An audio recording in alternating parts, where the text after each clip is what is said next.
પ્રિય માતાઓ, બહેનો અને ભાઈઓ, આજે અમે લઈને આવ્યા છીએ તમામ વ્રતોમાં સર્વશ્રેષ્ઠ, પાપોનો નાશ કરનારી અને સાક્ષાત વિષ્ણુલોકનું દ્વાર ખોલનારી કામિકા એકાદશીની પરમ પાવન અને ચમત્કારી વ્રત કથા.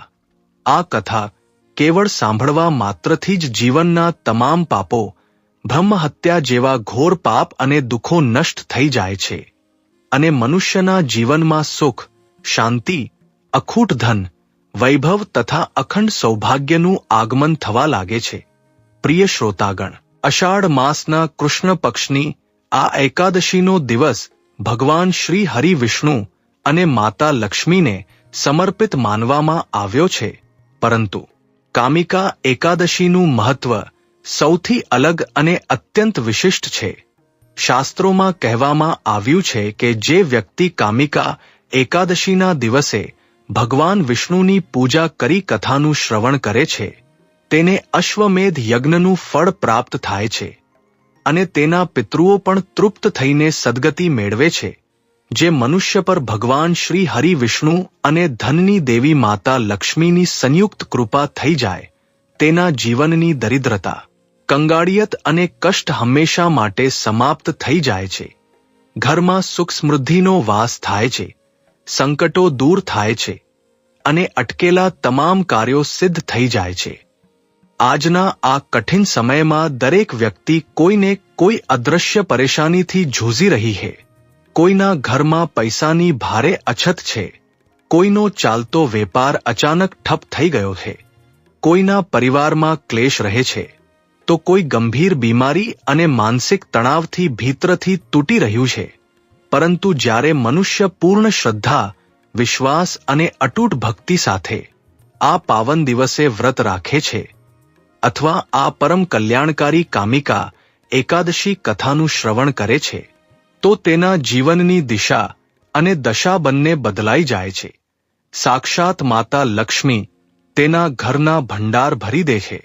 પ્રિય શ્રોતાગણ, કામિકા એકાદશીનું આ પાવન વ્રત અને તેની કથા કેવળ એક ધાર્મિક અનુષ્ઠાન નથી, પણ આ ભગવાન પ્રત્યે આપણા સંપૂર્ણ સમર્પણની પરીક્ષા છે. જે ભક્ત આ દિવસે પવિત્ર મનથી પીળા વસ્ત્રો ધારણ કરીને ભગવાન વિષ્ણુ અને માતા લક્ષ્મી સમક્ષ દીપ પ્રજ્વલિત કરે છે, તેમને પીળા પુષ્પ, ફળ, તુલસી પત્ર અને વિશેષ નૈવેદ્ય અર્પણ કરે છે તથા પૂર્ણ તન્મયતાથી આ કથા સાંભળે છે, તેની દરેક અધૂરી મનોકામના જોત જોતામાં પૂર્ણ થવા લાગે છે. કુંડળીના તમામ દોષ, ગ્રહોની ખરાબ દશા અને દુર્ભાગ્ય પણ સૌભાગ્યમાં બદલાઈ જાય છે. શાસ્ત્રોમાં વર્ણવ્યા અનુસાર કામિકા એકાદશીનું પુણ્યફળ અખંડ હોય છે. પરંતુ પ્રિય શ્રોતાગણ, એક વાત હંમેશા યાદ રાખવી જોઈએ કે કોઈ પણ દિવ્ય અને પાવન વ્રત કથાને વચ્ચેથી અધૂરી છોડવી અત્યંત અયોગ્ય માનવામાં આવે છે. અધૂરું જ્ઞાન અને અધૂરી કથા ક્યારેય પૂર્ણ ફળ નથી આપતા. તેથી આપ સૌને મારી બે હાથ જોડીને વિનંતી છે કે પોતાના ચિત્તને શાંત કરીને આ કથાને શરૂઆતથી અંત સુધી એટલે કે પૂરી જરૂર સાંભળજો. કારણ કે જે ભક્ત પૂર્ણ ધૈર્ય અને અખંડ વિશ્વાસ સાથે આ કથાનું શ્રવણ પૂર્ણ કરે છે, ભગવાન શ્રી હરિ અને માતા લક્ષ્મી તેના જીવનની ખાલી જોડીને ખુશીઓથી ભરી દે છે. જો તમે પણ ભગવાન શ્રી હરિ વિષ્ણુ અને જગતજનની માતા લક્ષ્મીના સાચા ભક્ત છો, તો અત્યારે જ આ ક્ષણે કમેન્ટ બોક્સમાં જય શ્રી હરિ વિષ્ણુ માતા લક્ષ્મી નમઃ અવશ્ય લખો. તમારો આ એક નાનો પ્રયાસ તમારી ઊંડી શ્રદ્ધાને પ્રદર્શિત કરે છે. આજની આ કથા તમારા હૃદયમાં એક નવી ચેતના, એક નવો વિશ્વાસ અને એક અસીમ સકારાત્મક ઉર્જાનો સંચાર કરશે. આ કથા સાંભળવાથી અશાંત મન સ્થિર થાય છે, બુદ્ધિ પ્રખર થાય છે અને પૂરા ઘરમાં સકારાત્મકતાનો સંચાર થવા લાગે છે. તો ચાલો પોતાના બંને હાથ જોડીને, પોતાની આંખો બંધ કરીને પૂરી શ્રદ્ધા, વિશ્વાસ અને અસીમ ભક્તિ સાથે પ્રારંભ કરીએ છીએ. ભગવાન વિષ્ણુ અને માતા લક્ષ્મીની કૃપા વરસાવનારી આ અલૌકિક અને મંગળકારી કામિકા એકાદશી વ્રત કથા બોલો લક્ષ્મી નારાયણ ભગવાનની જય, પવનસુત હનુમાનની જય. પ્રાચીન આર્યાવર્તના સ્વર્ણિમ ઇતિહાસના ઝરૂખામાંથી જો આપણે જોઈએ તો એક અત્યંત સુંદર, મનોરમ અને વૈભવશાળી ગામ હતું, જેનું નામ હતું શંખપુર. શંખપુર પ્રકૃતિના ખોળામાં વસેલું એક એવું અનુપમ સ્થાન હતું, જ્યાં ચારે તરફ હરિયાળીની ચાદર પથરાયેલી રહેતી હતી. ગામની ચારે તરફ ઊંચા ઊંચા વિશાળ વૃક્ષો હતા. ખેતરોમાં લહેરાતા પાકમાનો પવનના ઝોંકા સાથે કોઈ મધુર ગીત ગાતા હતા, અને ગામની નજીકથી વહેતી પવિત્ર નદીનું શીતળ જળ દરેકના મનને શાંતિ પ્રદાન કરતું હતું. આ ગામની માટીમાં એક અજીબ સુગંધ હતી, અને અહીંના લોકોના દિલમાં એકબીજા પ્રત્યે અગાધ પ્રેમ હતો. આજ પવિત્ર અને શાંત શંખપુર ગામના એક ખૂણામાં એક જૂનું પરંતુ મર્યાદાઓથી બંધાયેલું ઘર હતું, જેમાં 3 ભાઈઓ રહેતા હતા. તેમના નામ હતા રામચંદ્ર, દેવદત્ત અને શ્યામદાસ. સૌથી મોટો ભાઈ રામચંદ્ર અત્યંત સીધો, સરળ અને સંતોષી સ્વભાવનો વ્યક્તિ હતો. તે દિવસભર ખેતરોમાં કઠિન પરિશ્રમ કરતો, પરસેવો પાડતો, અને જે કંઈ પણ લુખુસૂકું ભગવાનની કૃપાથી પ્રાપ્ત થતું તેને સપ્રેમ સ્વીકાર કરીને પોતાના પરિવારનું ભરણપોષણ કરતો હતો. તેના મનમાં ક્યારેય કોઈના પ્રત્યે કોઈ દ્વેષ, લોભ કે ઈર્ષ્યા નહોતી. તેના માટે તેનો ધર્મ, તેનું કર્મ અને ભગવાન શ્રી હરિ વિષ્ણુની ભક્તિ જ સર્વોપરી હતી. તે હંમેશા એ જ કહેતો હતો કે ઈશ્વરે જે આપ્યું છે તે આપણી પાત્રતા કરતાં વધુ છે, તેથી આપણે સદા કૃતજ્ઞ રહેવું જોઈએ. વચલો ભાઈ દેવદત્ત મોટા ભાઈ કરતાં થોડા ભિન્ન સ્વભાવનો હતો. તે ચતુર, બુદ્ધિમાન અને વ્યાવહારિક હતો. તે ગામના બજારમાં એક નાની દુકાન ચલાવતો હતો. દેવદત્તનું માનવું હતું કે કેવળ ભાગ્યના ભરોસે બેસીને કે અત્યાધિક સંતોષ કરીને જીવનમાં મોટી ઊંચાઈઓને સ્પર્શી શકાતી નથી. તેના ભીતરમાં જીવનમાં ખૂબ ધન કમાવાની, એક મોટો મહેલ બનાવવાની અને સમાજમાં ખૂબ મોટું નામ કમાવાની તીવ્ર લાલસા હતી. તે અહર્નિશ એ જ વિચારોમાં રહેતો હતો કે કઈ રીતે પોતાની સંપત્તિ બમણી કરવામાં આવે, કઈ રીતે વેપાર વધારવામાં આવે. જો કે તે ખરાબ માણસ નહોતો, પરંતુ ધન પ્રત્યેની તેની અત્યાધિક આસક્તિ ક્યારેક તેને અશાંત કરી દેતી હતી. ત્રીજો અને સૌથી નાનો ભાઈ હતો શ્યામદાસ. શ્યામદાસ આ બંનેથી બિલકુલ અલગ, એક વિરક્ત અને સંત હૃદય બાળક હતો. તેનું મન સંસારની સુખ સુવિધાઓમાં, ધનદોલતમાં કે ખેતરોની માટીમાં એટલું નહોતું રમતું જેટલું ભગવાન શ્રી હરિ વિષ્ણુ અને માતા લક્ષ્મીના ભજનોમાં રમતું હતું. તે સવારે સૂર્યોદય પહેલા ઉઠતો, નદીના પવિત્ર જળમાં સ્નાન કરતો, અને પછી ઠાકોરજીની મૂર્તિ સામે બેસીને કલાકો સુધી ભાવ વિભોર થઈને તેમના ચરણોમાં લીન રહેતો હતો. તેની આંખોમાંથી અવારનવાર ઈશ્વરની ભક્તિમાં અશ્રુ વહેતા રહેતા હતા.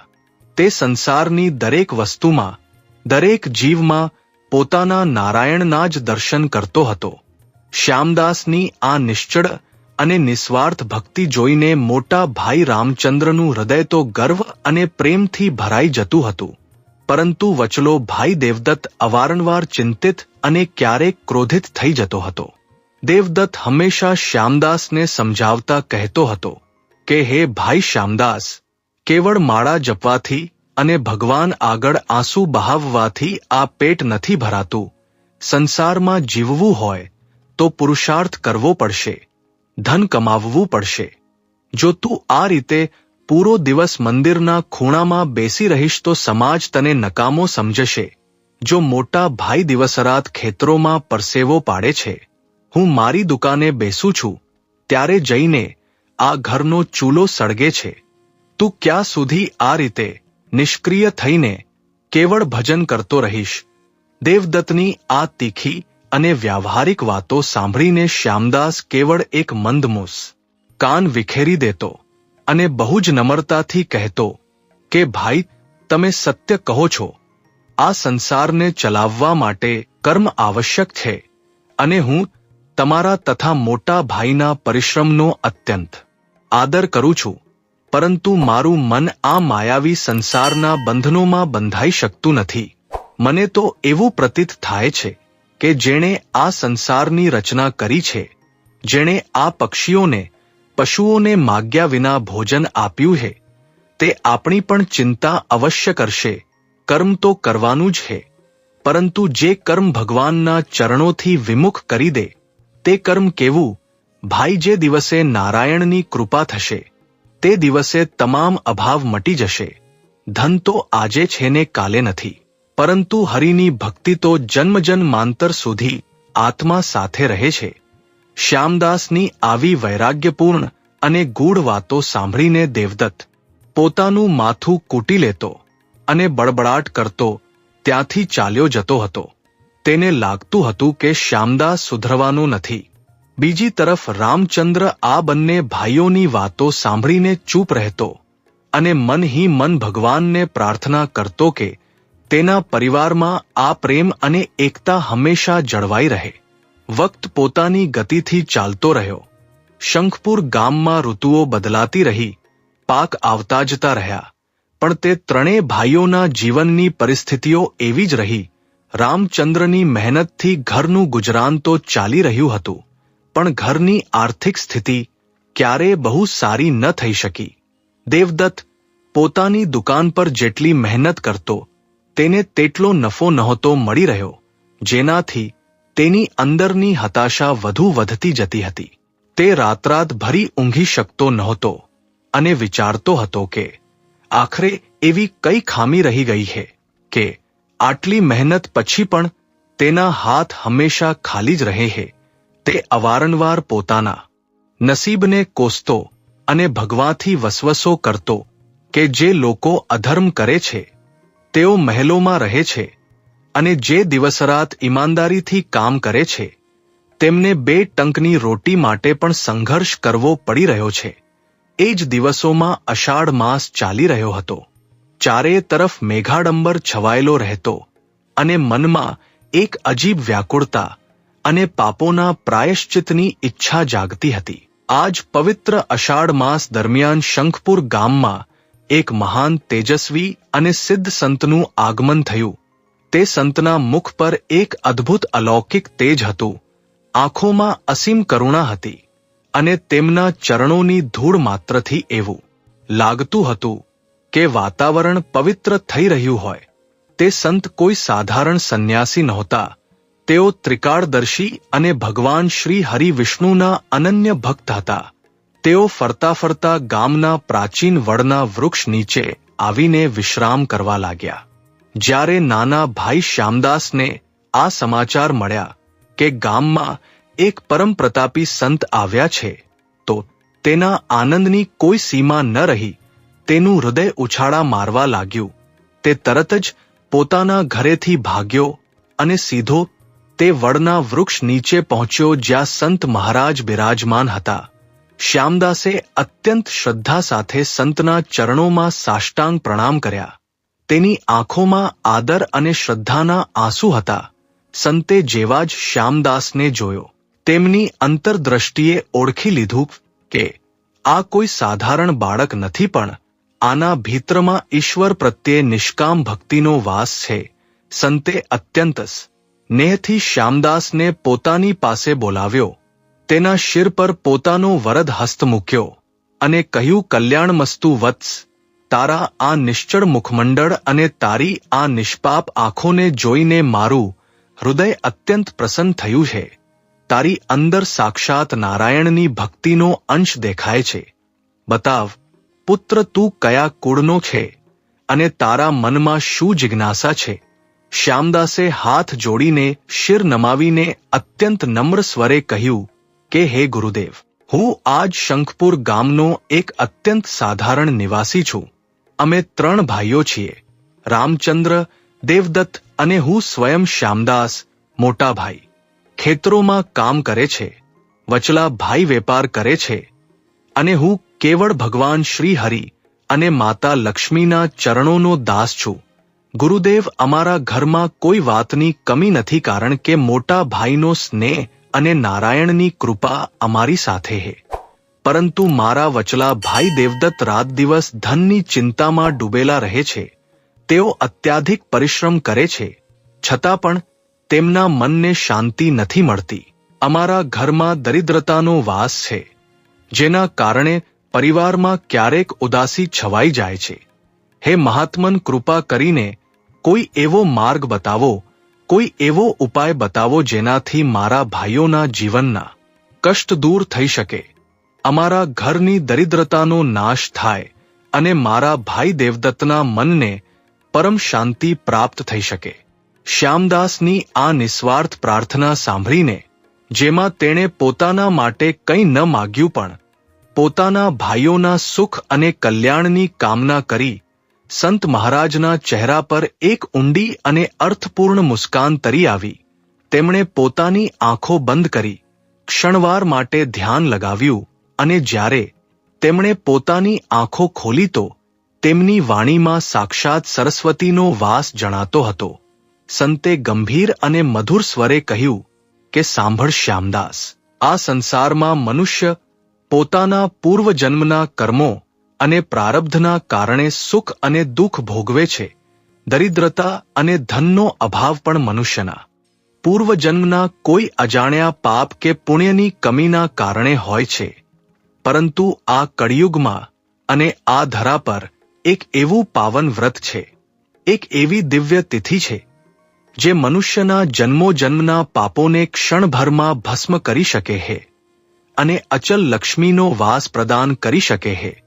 તે તિથિ બીજી કોઈ નહીં પણ અષાઢ માસના કૃષ્ણ પક્ષની કામિકા એકાદશી છે. આ એકાદશી સમસ્ત પાપોનું હરણ કરનારી, મનોકામના પૂર્ણ કરનારી અને પિતૃઓને મુક્તિ આપનારી માનવામાં આવી છે.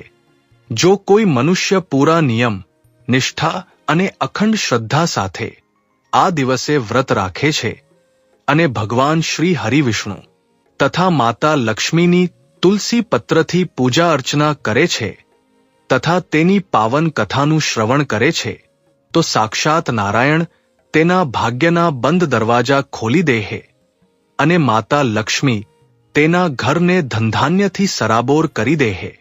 આ કહીને સંત અટકી ગયા.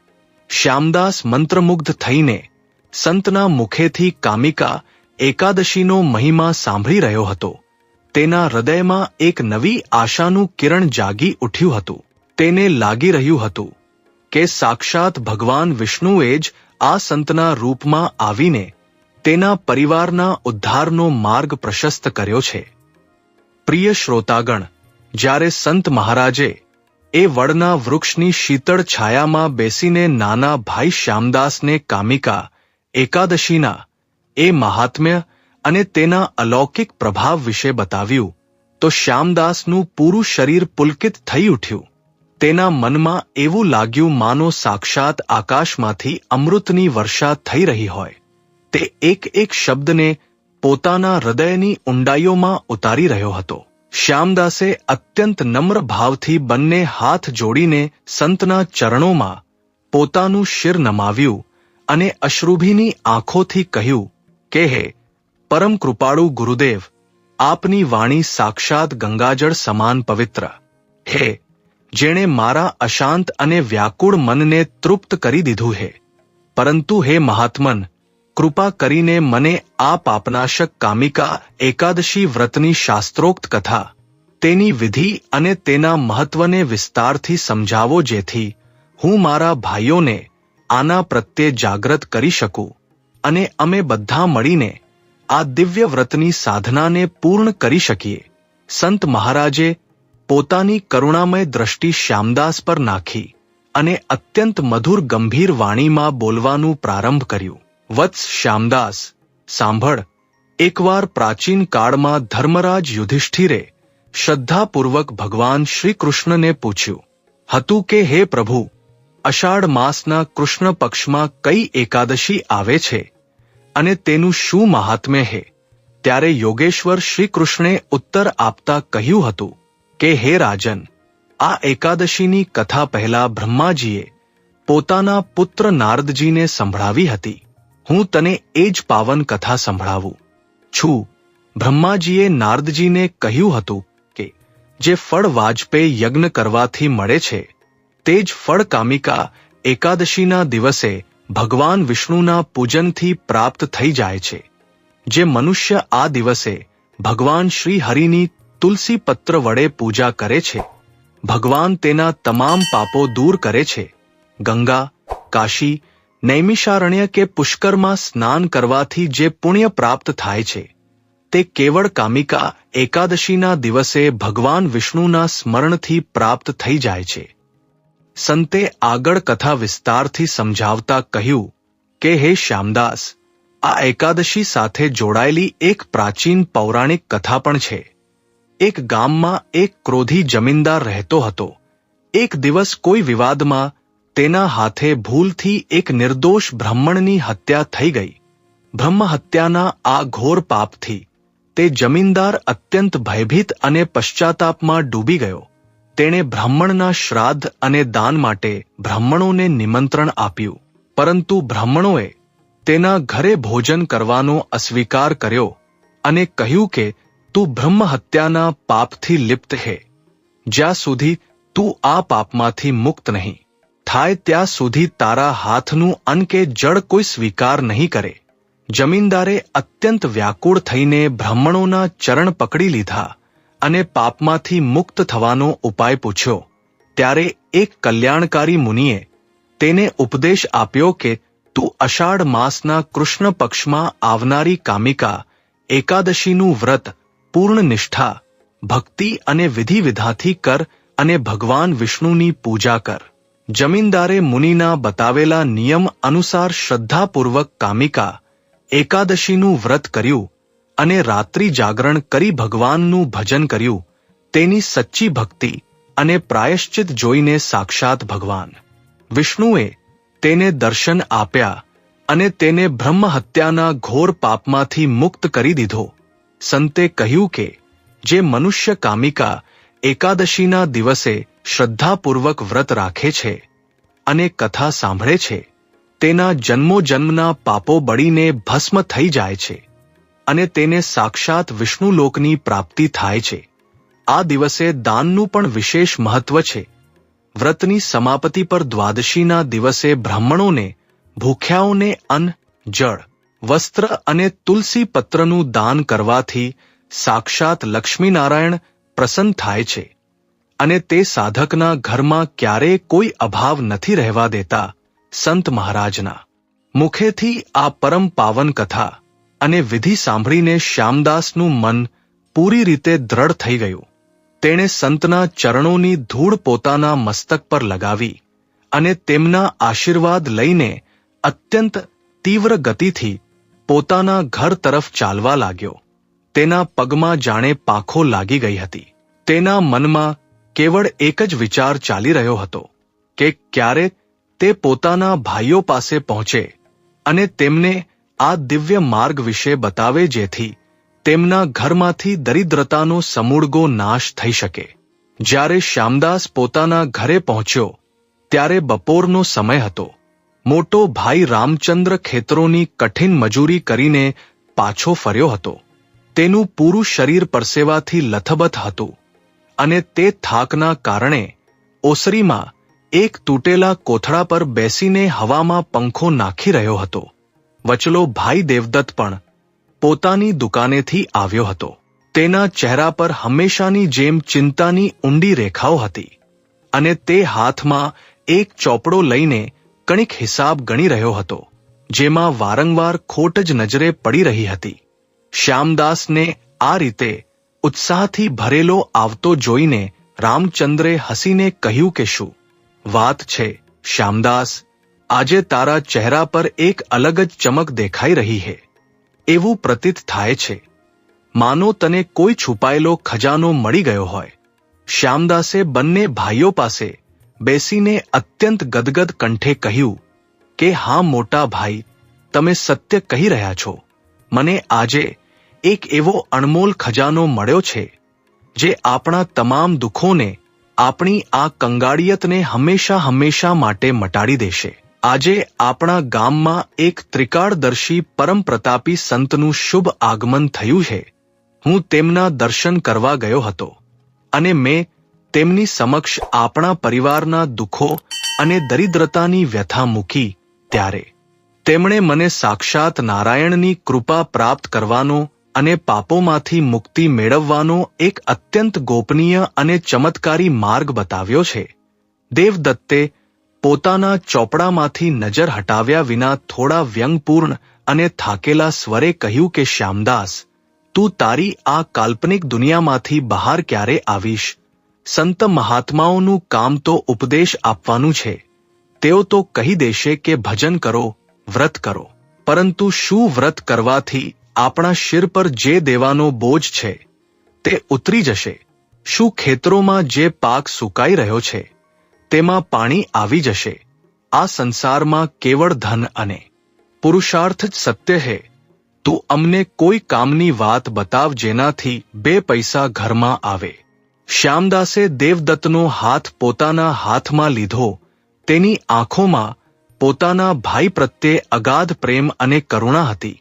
તેણે કહ્યું કે વચલા ભાઈ, હું જાણું છું કે તમે આ પરિવાર માટે રાત દિવસ કેટલી ચિંતા કરો છો.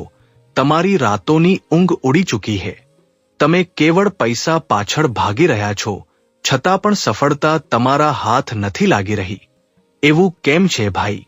કારણ કે આપણી કુંડળીમાં, આપણા પ્રારબ્ધમાં જ્યાં સુધી લક્ષ્મીનારાયણની કૃપા નહીં થાય ત્યાં સુધી આપણો પુરુષાર્થ પણ નિષ્ફળ સિદ્ધ થશે.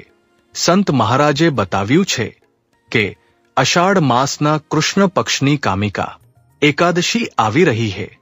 આ તમામ પાપોનું હરણ કરનારી એકાદશી છે. જો આપણે ત્રણેય ભાઈઓ મળીને આ દિવસે પૂરી શ્રદ્ધાથી ભગવાન વિષ્ણુ અને માતા લક્ષ્મીનું વ્રત રાખીએ, તુલસી પત્રથી તેમની પૂજા કરીએ અને તેમની કથા સાંભળીએ તો આપણા તમામ પાપ કપાઈ જશે અને માતા લક્ષ્મી સ્વયં આપણા ઘરને ધનધાન્યથી ભરી દેશે. શું વ્રત અને પૂજા કરવાથી બધું થઈ જશે? દેવદત્ત પોતાની જગ્યાએથી ઊભો થઈ ગયો. તેની આંખોમાં આશ્ચર્ય અને ચિંતા સાફ દેખાઈ રહી હતી. શ્યામદાસ, તું પૂરી રીતે ભાવુક થઈ ચૂક્યો છે. આપણે દિવસ-રાત કામ કરીએ છીએ ત્યારે માંડ ઘર ચાલે છે.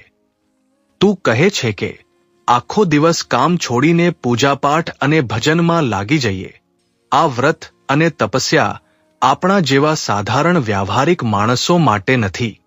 આ તો એ સાધુ સંતો માટે છે જે સંસાર છોડી ચૂક્યા છે. હું આ રીતે કામધંધો છોડીને દિવસભર વ્રત પૂજામાં તારો સાથ બિલકુલ નથી આપી શકતો. રામચંદ્ર જે અત્યાર સુધી શાંત બેસીને બંને ભાઈઓની વાતો સાંભળી રહ્યો હતો, તે ઊભો થયો. તેના ચહેરા પર એક ગંભીર અને વિચારમગ્ન ભાવ હતો. તેણે દેવદત્તના ખભા પર હાથ મૂક્યો અને કહ્યું કે દેવદત્ત, શાંત થઈ જા. નાના ભાઈની વાતને આ રીતે વિચાર્યા વિના ન છોડ. યામદાસ જે કહી રહ્યો છે તેમાં સ્વાર્થ નથી. તે આપણા જ કલ્યાણ માટે કહી રહ્યો છે. આપણે જીવનમાં બધું જ કરીને જોઈ લીધું. રાત દિવસ પરસેવો પાડ્યો, ઈમાનદારીથી કામ કર્યું, છતાં પણ દરિદ્રતા આપણો પીછો નથી છોડી રહી. જો ઈશ્વરની કૃપા મેળવવા અને આપણા પૂર્વકૃત પાપોના પ્રાયશ્ચિત માટે આપણે આ પાવન કામિકા એકાદશીનું તપ કરવું પડે તો આપણે પાછળ ન હટવું જોઈએ. મને મારા શરીરની કે પરિશ્રમની ચિંતા નથી. જો મારા પ્રભુ નારાયણની એ જ ઈચ્છા છે કે હું તેમના માટે નિયમ સંયમથી રહું, તો હું આ પરીક્ષા માટે પૂરી રીતે તૈયાર છું. હું આ કામિકા એકાદશીનું વ્રત અવશ્ય કરીશ. મોટા ભાઈ રામચંદ્રના આ અડગ નિર્ણયને સાંભળીને શ્યામદાસની આંખોમાંથી ખુશીના આંસુ છલકાઈ પડ્યા. તેણે મોટા ભાઈના પગ સ્પર્શ કર્યા, પરંતુ દેવદત્તનો ચહેરો હજી પણ ખેંચાયેલો હતો. તેણે ઊંડો શ્વાસ લીધો અને કહ્યું કે ઠીક છે, જો મોટા ભાઈ અને તું બંને આ હઠ પર અડગ છો તો તમે બંને વ્રત રાખો, પણ મારાથી આ બધું નહીં થાય. હું તો કેવળે જ કરીશ જે વ્યાવહારિક છે. હું ભગવાન વિષ્ણુની પૂજા અવશ્ય કરીશ, તેમને ધૂપદીપ બતાવીશ, પરંતુ દિવસભરનો કામધંધો છોડીને પૂરા નિયમોનું પાલન હું કદાપી નથી કરી શકતો. ઘરમાં એક અજીબ સન્નાટો છવાઈ ગયો. એક તરફ રામચંદ્ર અને શ્યામદાસનો દ્રઢ નિશ્ચય હતો, તો બીજી તરફ દેવદત્તનો વ્યાવહારિક સંશય અને ધન પ્રત્યેની તેની પોતાની વ્યાકુળતા હતી. ત્રણેય ભાઈઓ વચ્ચે વિચારોનો આ દ્વંદ્વ ધીમે ધીમે એ પાવન તિથિ તરફ વધી રહ્યો હતો જે તેમના જીવનની સૌથી મોટી પરીક્ષા સાબિત થવાની હતી. પ્રિય શ્રોતાગણ, સમય પોતાની અબાધ ગતિથી નિરંતર આગળ વધતો રહ્યો. શંખપુર ગામમાં અષાઢ માસની એ પાવન વેળા આવી પહોંચી. આકાશમાં કાળા ડિબાંગ વાદળો છવાયેલા હતા અને વરસાદના હળવા છાંટા પડી રહ્યા હતા. આ જ પવિત્ર વાતાવરણ વચ્ચે એ પાવન અને અલૌકિક તિથિ આવી પહોંચી જેનું નામ હતું કામિકા એકાદશી. સવારનું પહેલું કિરણ ફૂટે તે પહેલા જ જ્યારે પૂરો સંસાર ઘેરી નિંદ્રામાં લીન હતો, નાના ભાઈ શ્યામદાસની આંખો ખુલી ગઈ. તેનું મન આજે એક અસીમ ઉત્સાહ અને અલૌકિક આનંદથી ભરેલું હતું. આજે તેના જીવનની સૌથી મોટી સાધનાનો દિવસ હતો.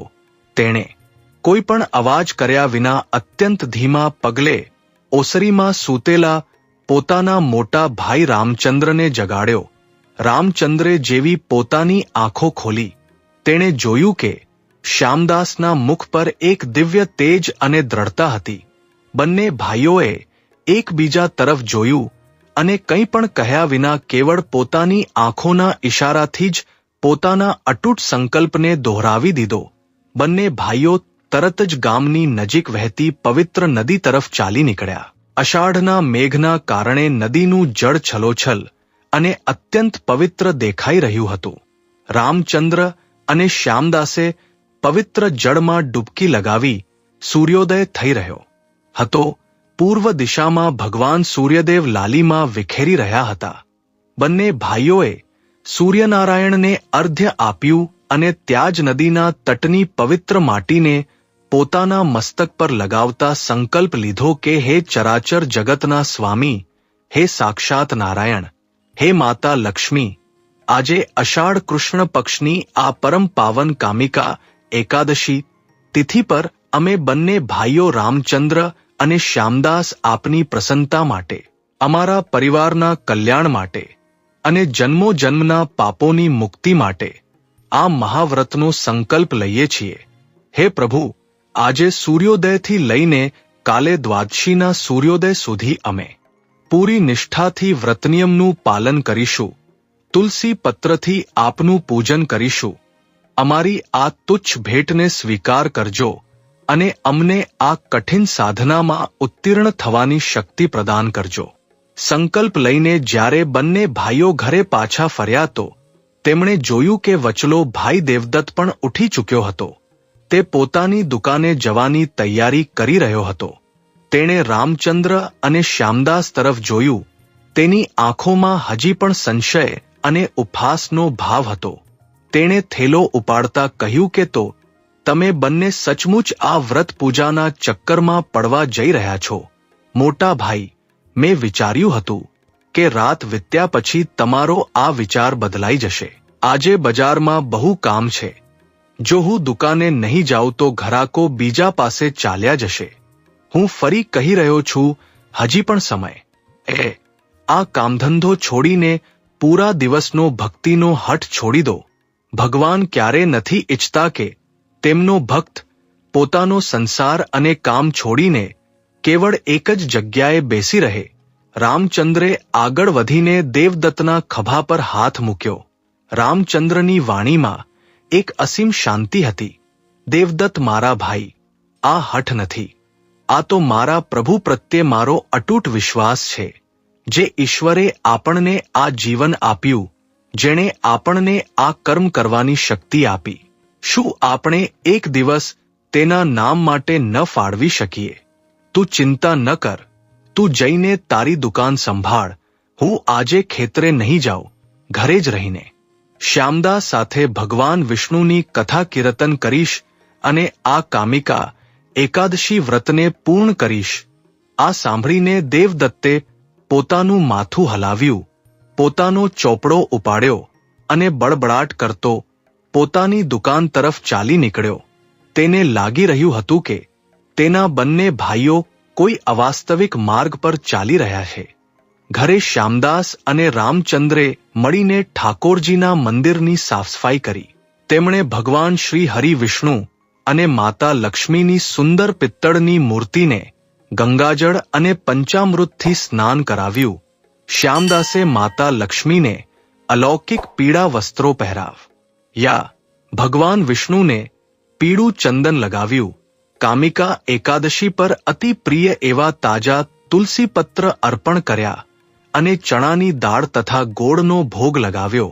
મંદિરમાં શુદ્ધ ઘીનો એક અખંડ દીપક પ્રજ્વલિત કરવામાં આવ્યો, જેની ધીમી અને શાંત જ્યોત પૂરા ઘરને એક દિવ્ય સકારાત્મક ઉર્જાથી ભરી રહી હતી. બંને ભાઈઓ આસન પાથરીને બેસી ગયા અને શ્યામદાસે પોતાના મધુર કંઠથી વિષ્ણુ સહસ્રનામનો પાઠ અને કામિકા એકાદશીની મહાત્મ્ય કથાનો પ્રારંભ કર્યો. જેમ જેમ દિવસ ચડવા લાગ્યો, સાધનાની ઘડી વધુ ગંભીર થવા લાગી. બપોરના 12 વાગી ચૂક્યા હતા. વાદળોની વચ્ચેથી ક્યારેક ક્યારેક ધૂપ નીકળતી તો ક્યારેક હળવો વરસાદ પડતો હતો.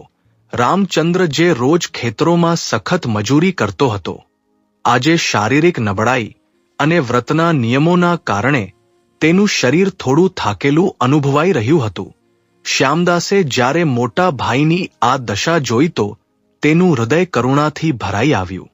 તેણે રામચંદ્ર પાસે જઈને તેમના પગ દબાવવાના શરૂ કર્યા અને કહ્યું કે મોટા ભાઈ, તમે થોડો વિશ્રામ કરો, પોતાની આંખો બંધ રાખો અને પોતાનું ધ્યાન કેવળ પ્રભુના ચરણોમાં લગાવો. આ શરીર તો કેવળ સાધન છે ભાઈ. અસલી શક્તિ તો આપણી આત્મામાં છે. ભગવાન વિષ્ણુ આપણી આ નિષ્ઠાને જોઈ રહ્યા છે. તેઓ આપણા પાપોનું હરણ કરી રહ્યા છે.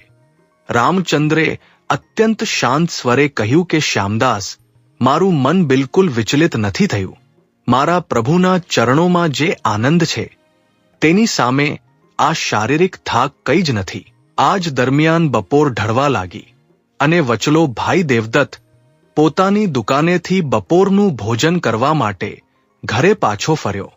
જ્યારે તેણે ઘરમાં પગ મૂક્યો તો તેને ચારે તરફ એક અલૌકિક શાંતિ અને તુલસીની સુગંધ અનુભવાઈ. તેણે જોયું કે ઓસરીમાં મોટા ભાઈ રામચંદ્ર આસન પર બેઠા છે. તેમનો ચહેરો થોડો થાકેલો છે, છતાં તેમના મુખ પર એક દિવ્ય પ્રસન્નતા છે.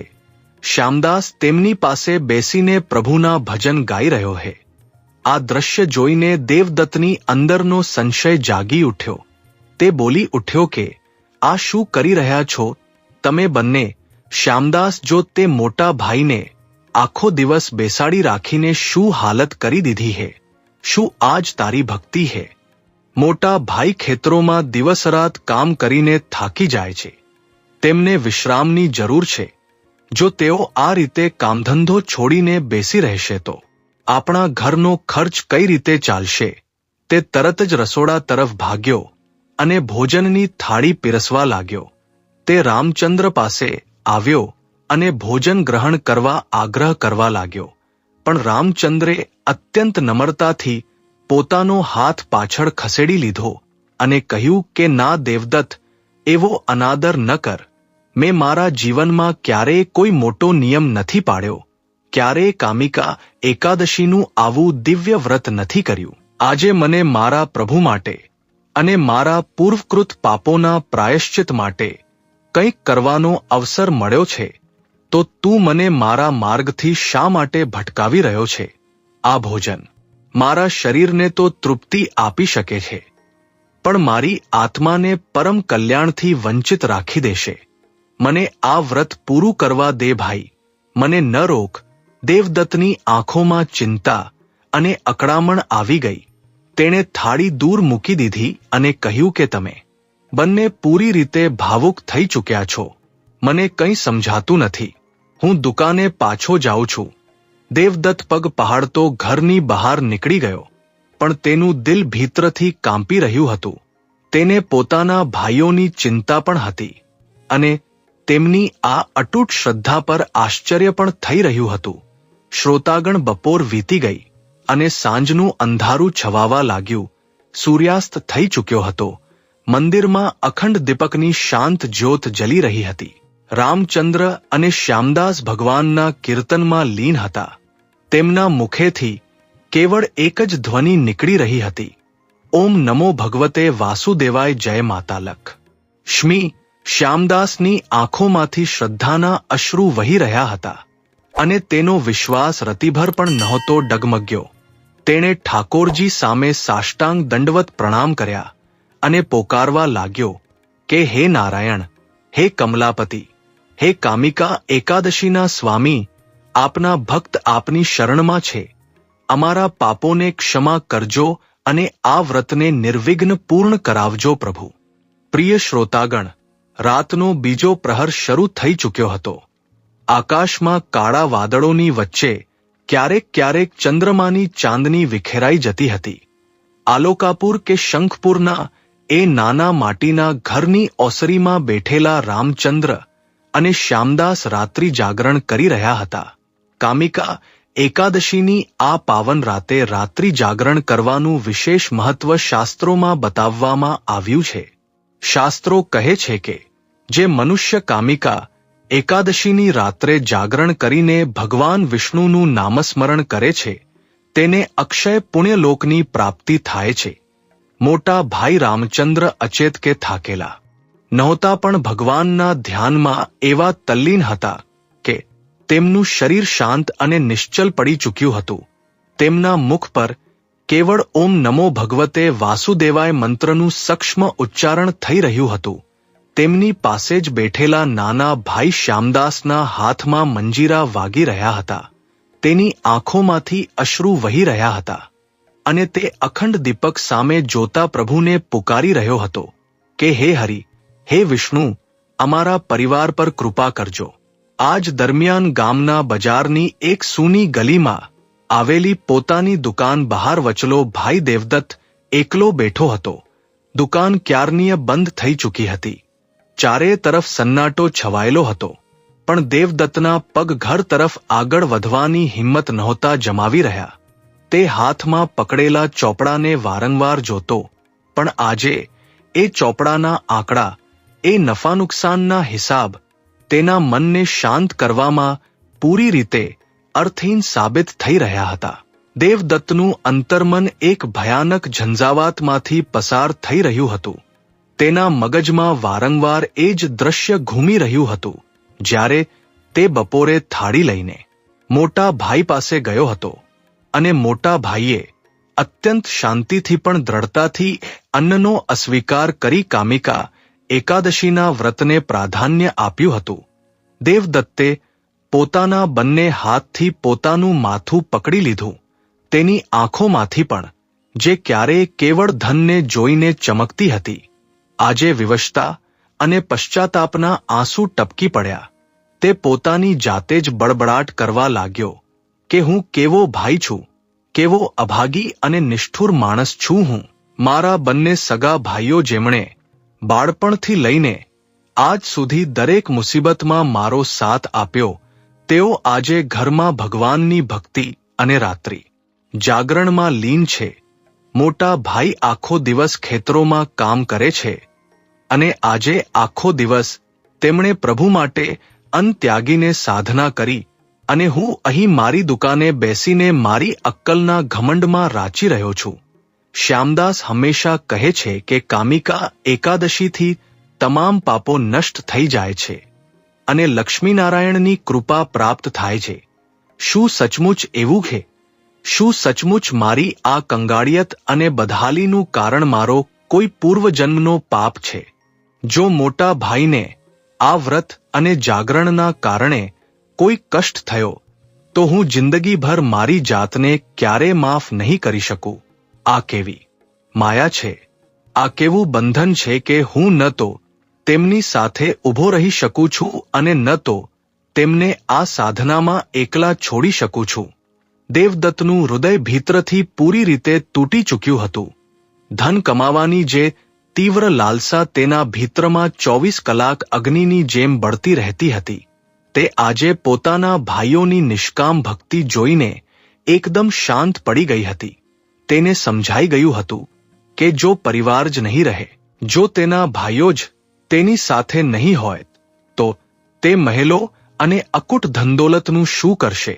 તેને પોતાના બાળપણના એ દિવસો યાદ આવવા લાગ્યા જ્યારે તેમના માતા પિતાની છાયા શિર પરથી ઉઠી ગઈ હતી. ત્યારે મોટા ભાઈ રામચંદ્રે પોતાની યુવાની, પોતાની ખુશીઓ, પોતાની ઈચ્છાઓ બધું જ દાવ પર લગાવી દીધું હતું જેથી દેવદત્ત ભણી શકે, કંઈક શીખી શકે અને સમાજમાં માથું ઊંચું કરીને જીવી શકે. રામચંદ્ર પોતે તૂટેલા કપડામાં રહેતો હતો પણ દેવદત્ત માટે હંમેશા નવા કપડાં અને સારા પુસ્તકો લાવતો હતો.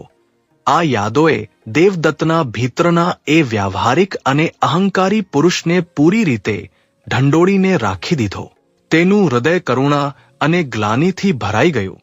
તે પોતાની જગ્યાએથી ઊભો થયો, દુકાનને તાળું માર્યું અને લગભગ દોડતા પોતાના ઘર તરફ ભાગ્યો. અંધારી રાતમાં તેના પગલાંનો અવાજ જ એ સૂના રસ્તા પર ગુંજી રહ્યો હતો. તેના મનમાં કેવળ એક જ પ્રાર્થના ચાલી રહી હતી કે હે ભગવાન, હે કામિકા એકાદશીના નાથ શ્રીહરિ, મેં આજ સુધી ક્યારેય આપની સાચા મનથી પૂજા નથી કરી, હંમેશા આપને કોસતો રહ્યો, પણ આજે મારા મોટા ભાઈની સાધના સફળ કરજો, અમારા પર કૃપા કરજો પ્રભુ. જ્યારે દેવદત્ત હાંફતો હાંફતો પોતાના ઘરના આંગણામાં પહોંચ્યો ત્યારે અડધી રાતનો સમય થઈ ચૂક્યો હતો. ઘરની અંદરથી શ્યામદાસના કીર્તન કરવાના અવાજો આવી રહ્યા હતા. દેવદત્તના પગ કાંપવા લાગ્યા. તેણે અત્યંત ડરેલા પગલે ઓસરીમાં પ્રવેશ કર્યો. ત્યાંનું દ્રશ્ય જોઈને તેની છાતી બેસી ગઈ. મોટા ભાઈ રામચંદ્ર ધ્યાનમાં લીન જમીન પર બેઠા હતા. શ્યામદાસ તેમના ચરણો પાસે બેસીને ભગવાન વિષ્ણુના નામોનું સંકીર્તન કરી રહ્યો હતો. દેવદત્ત કંઈ પણ વિચાર્યા વિના સીધો રામચંદ્ર પાસે ઘૂંટણભેર બેસી ગયો. તેણે રામચંદ્રના હાથને પોતાના હાથમાં લીધો અને ચિંતિત અવાજે કહ્યું કે મોટા ભાઈ, આંખો ખોલો ભાઈ, જુઓ તમારો દેવદત્ત પાછો આવી ગયો હે. હું હારી ગયો ભાઈ. મારો આ ઘમંડ, મારી આ ચતુરતા બધું હારી ગયું. મને માફ કરી દો ભાઈ. મેં તમારી ભક્તિનો ઉપહાસ ઉડાવ્યો. મેં શ્યામદાસને વઢ્યો. ભાઈ તમે જે કહેશો હું એ જ કરીશ.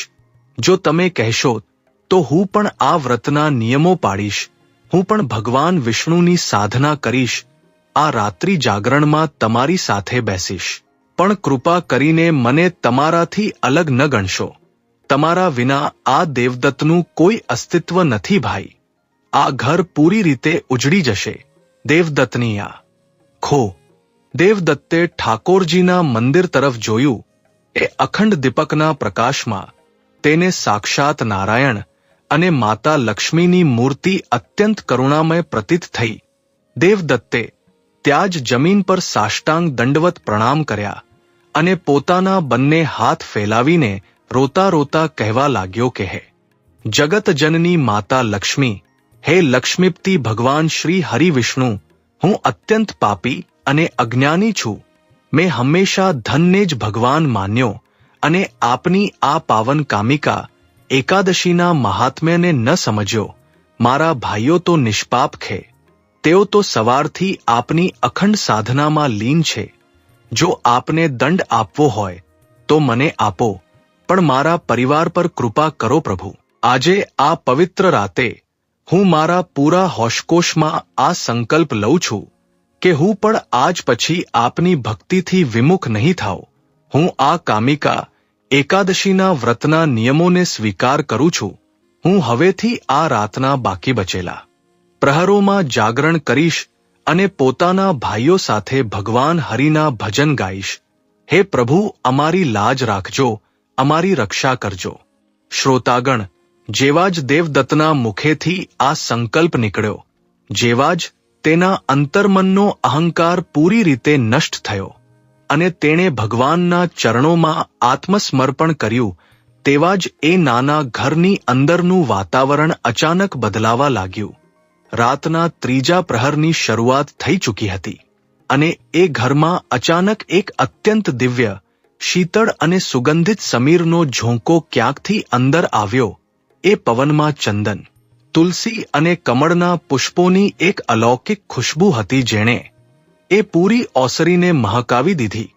ત્રણેય ભાઈઓએ અનુભવ્યું કે તેમના ભીતરનો થાક અને વ્યાકુળતા અચાનક ઓછા થવા લાગ્યા હતા. રામચંદ્રના શરીરમાં અચાનક એક દિવ્ય ઉર્જાનો સંચાર થયો. તેમણે પોતાના બંને ભાઈઓને પાસે બેઠેલા જોયા. રામચંદ્રના ચહેરા પર એક એવી અલૌકિક અને સ્વર્ગીય મુસ્કાન હતી જેને જોઈને એવું લાગી રહ્યું હતું માનો તેમણે સાક્ષાત વિષ્ણુલોકના દર્શન કરી લીધા હોય. તેમણે અત્યંત સ્પષ્ટ અવાજમાં કહ્યું કે દેવદત્ત, શ્યામદાસ, તમે બંને રોવાનું બંધ કરો. જુઓ આપણા ઘરમાં કેવી દિવ્ય શાંતિનો વાસ થયો છે. સાક્ષાત પ્રભુ નારાયણ અને માતા લક્ષ્મીએ આપણી આ સાધનાને સ્વીકારી લીધી છે. આ સાંભળીને દેવદત્ત અને શ્યામદાસે ચોંકીને ચારે તરફ જોયું. તેમને સાક્ષાત ભગવાન તો અદૃશ્ય રૂપે જણાતા હતા, પરંતુ ઘરના ખૂણે ખૂણામાં વિખેરાયેલી એ દિવ્ય રોશની અને એ અલૌકિક તુલસીની સુગંધ આ વાતની સાક્ષી હતી કે તેમના આ નાના આશિયાના પર સાક્ષાત લક્ષ્મીનારાયણની અદૃશ્ય કૃપા વરસી ચૂકી હતી. દેવદત્તની આ આંતરિક જાગૃતિ અને ત્રણેય ભાઈઓના આ અભૂતપૂર્વ મિલને કામિકા એકાદશીના આ વ્રતને એક નવા અને અત્યંત ચમત્કારી મોડ પર લાવીને ઊભો રાખ્યો હતો. પ્રિય શ્રોતાગણ, રાતનો ત્રીજો પ્રહર હવે ધીમે ધીમે પોતાના અંતિમ ચરણ તરફ વધી રહ્યો હતો. આ એ જ સમય હતો જેને શાસ્ત્રોમાં બ્રહ્મ મુહૂર્ત કહેવામાં આવ્યું છે. એક એવી પવિત્ર વેળા જ્યારે આકાશમાંથી દિવ્ય શક્તિઓ પૃથ્વી પર વિચરણ કરે છે અને સાચા ભક્તોની પોકાર સીધી વૈકુંઠ સુધી પહોંચે છે. શંખપુર ગામના એ નાના ઘરની વાયુમાં એક એવી શીતળતા આવી ગઈ હતી જે સાક્ષાત ચંદનના લેપ જેવી સુખદ હતી. પૂરું ઘર તુલસીપત્ર અને કપૂરની એક સોંધી અલૌકિક મહકથી સરાબોર થઈ ચૂક્યું હતું. રામચંદ્ર પોતાની સાદડી પર ઉઠીને બેસી ચૂક્યા હતા. તેમના ચહેરા પર હવે થાકનું નામનિશાન નહોતું. તેમની આંખોમાં એક અપૂર્વ દિવ્ય તેજ ચમકી રહ્યું હતું.